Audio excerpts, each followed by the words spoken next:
ददाति विनय विनयादि पात्रताम पात्रत्वात् धनम आपनोति धनात् धर्मम तथा सुखम।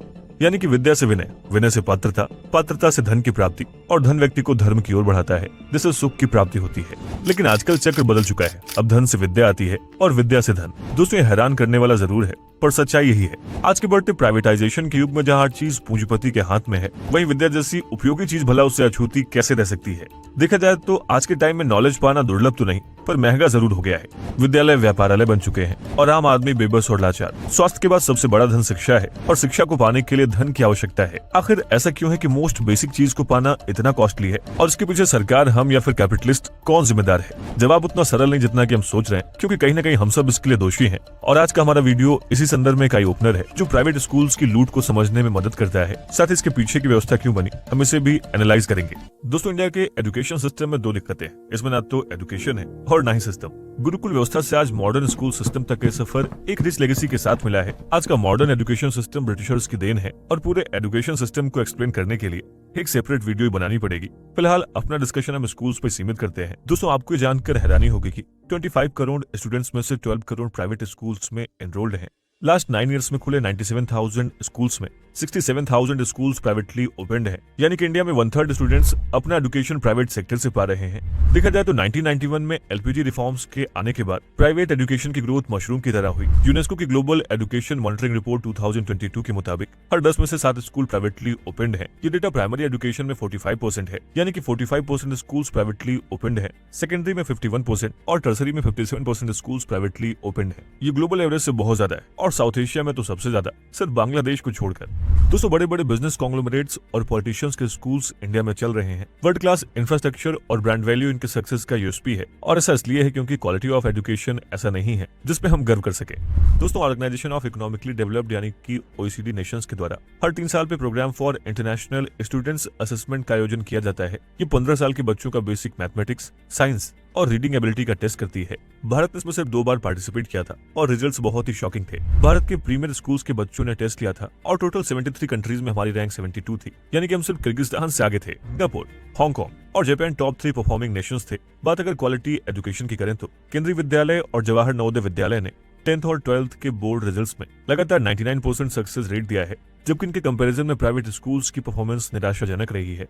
देखा जाए तो प्राइवेट स्कूल्स के एक्सक्लूजन प्रिंसिपल और सिर्फ कुछ तेज बच्चों पर रिजल्ट आने का भार देना एक स्ट्रेटजी रही है। भारत के एक फर्म ने 10,000 का सैंपल साइज लेकर एक सर्वे कराया कि आखिर क्यों पेरेंट्स अपने बच्चों को प्राइवेट स्कूल्स में पढ़ाना प्रेफर करते हैं। 73% पेरेंट्स ने प्राइवेट स्कूल्स को अपना प्रेफर्ड चॉइस रखा, क्योंकि उनके हिसाब से पब्लिक स्कूल्स उनके एक्सपेक्टेशंस को मैच नहीं करते। 12% ने सिर्फ इसलिए प्राइवेट स्कूल्स को प्रेफर किया क्योंकि वहाँ पे इंग्लिश मीडियम में पढ़ाई होती है, और 10% पेरेंट्स ने मजबूरी में प्राइवेट स्कूल्स प्रेफर किया क्योंकि वहाँ पे गवर्नमेंट स्कूल्स है ही नहीं। दोस्तों, एजुकेशन एक कॉन्करेंट लिस्ट का सब्जेक्ट है, जिसका सीधा मतलब ये कि स्टेट और सेंट्रल गवर्नमेंट दोनों एजुकेशन को लेकर लॉ और रेगुलेशन बना सकते हैं। हर स्टेट गवर्नमेंट का अपना एजुकेशन बोर्ड होता है और अपना पेडागोजी और टेक्स्ट बुक्स भी।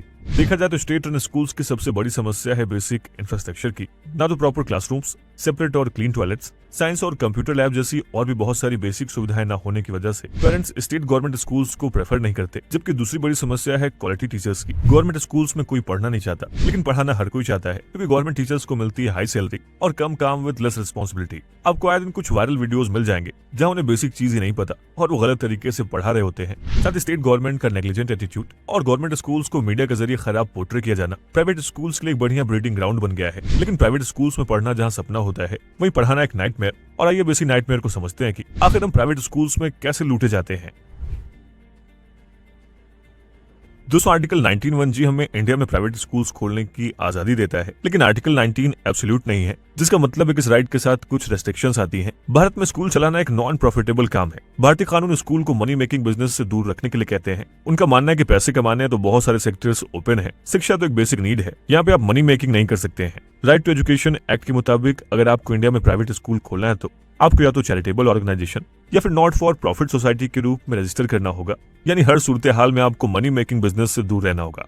पर ये सारे रूल्स ऑन पेपर ही बहुत स्ट्रांग हैं। सबसे बड़ी समस्या इनके स्ट्रिक्ट इंप्लीमेंटेशन की है, जिसका सिंपल रीजन पॉलिटिशियंस और बिजनेस का एक स्ट्रांग नेक्सस है। देखा जाए तो स्कूल खोलने से लेकर एफिलिएशन तक आपको न जाने कितने हर्डल से गुजरना होगा। यानी प्राइवेट स्कूल खोलना न सिर्फ कम्बरसम है बल्कि कॉस्टली भी है। फिर इतने पैसे लगाकर ये समाज सेवा तो करने वाले नहीं, ये बात बहुत ही क्लियर है। दोस्तों, दिक्कत तब आती है जब स्कूल्स रूल्स को पब्लिकली तोड़ने लगते हैं। World class infrastructure, best teachers, English curriculum और अपना बेस्ट रिजल्ट देने के नाम ये पेरेंट्स को लूट यानी कि चारा डालती हैं। अब तो आलम यह कि बच्चों के साथ साथ पेरेंट्स का भी इंटरव्यू होता है, जिससे स्कूल वाले ये समझ सके कि पेरेंट्स कितना कमाते हैं और अपने बच्चों को पढ़ाने में सक्षम भी हैं। अगर बच्चे ने अच्छा किया तो स्कूल इसका 100% क्रेडिट लेता है, लेकिन अगर कुछ खराब हुआ तो सारी गलती पेरेंट्स की। दोस्तों, स्कूल जो कि एक यूनिवर्सलिस्टिक अप्रोच के लिए जाना जाता है और समानता यानी कि इक्वालिटी का सेंटर माना जाता है, आज ये स्कूल एक्सक्लूजन प्रिंसिपल पे काम करते हैं।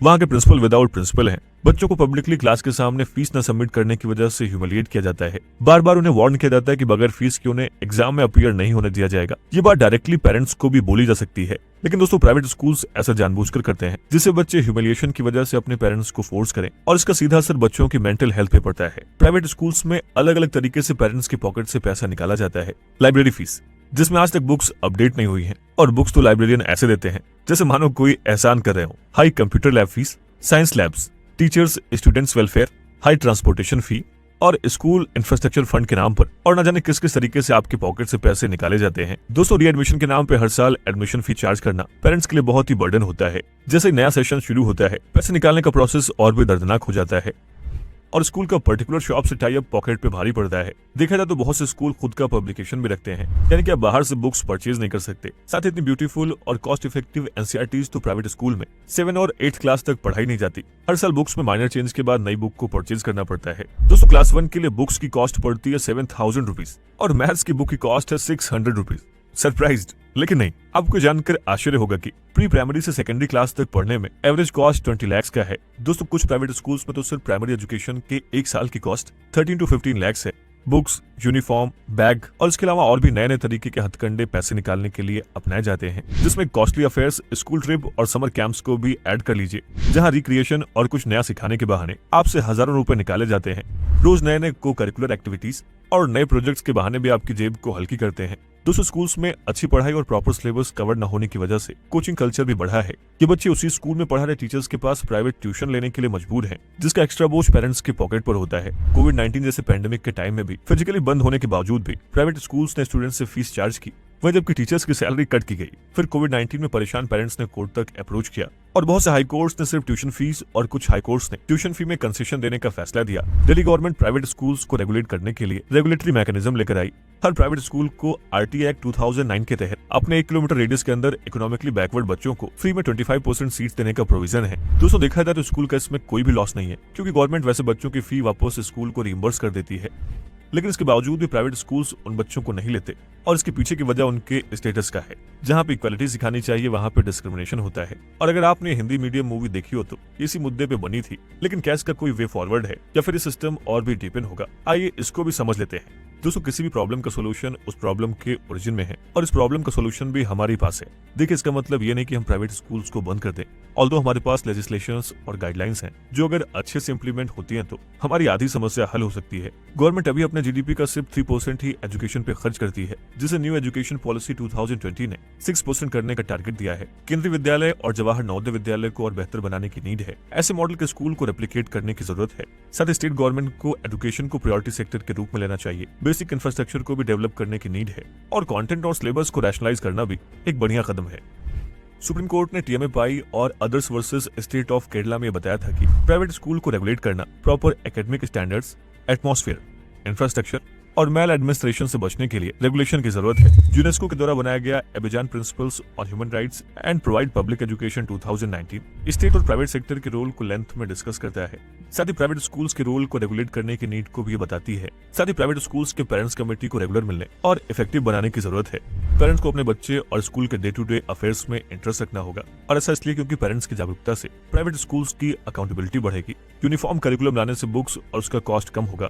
बच्चों को कॉर्पोरल पनिशमेंट और फीस न जमा करने की वजह से ह्यूमिलिएशन से स्कूल को बचाना होगा। फीस को रिवाइज करने के लिए एटलीस्ट 50% पेरेंट्स की सहमति होनी चाहिए और ऐसे कुछ स्टेप्स हमें डेवलप्ड और एजुकेटेड नेशन बनाने में हेल्प कर सकते हैं। सा विद्या या विमुक्त है। दोस्तों, विष्णु पुराण का ये वाक्य हमें विद्या की अहमियत को बतलाता है, जिसका अर्थ है कि विद्या से मुक्ति का मार्ग प्रशस्त होता है। आदिकाल से विद्या का महत्व तो समस्त विश्व भर के लिए अनूठा और सर्वोपरि रहा है। फिर चाहे वो भारत में गुरुकुल परंपरा हो या फिर ग्रीस में एकेडमी की परंपरा, सब जगह का एक ही शाश्वत सत्य है और वो है ज्ञान। विद्यालय को मंदिर की संज्ञा दी गई है, लेकिन अफसोस कि विद्यालय व्यापारालय बन चुका है।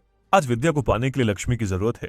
यूएन का गोल 4 भी एजुकेशन को वायबल और सर्वसुलभ बनाने के लिए प्रयासरत है। यूनेस्को के convention against discrimination in education भी शिक्षा को सर्वव्याप्त और अफोर्डेबल करने के लिए पहल करता है। शिक्षा जो कि एक फंडामेंटल राइट है, आर्टिकल 21A के तहत ह्यूमन डेवलपमेंट के लिए मोस्ट इंपॉर्टेंट बेसिक इंफ्रास्ट्रक्चर है। हमारा एक डेवलप्ड नेशन बनने के लिए सबसे जरूरी है एजुकेशन फॉर ऑल।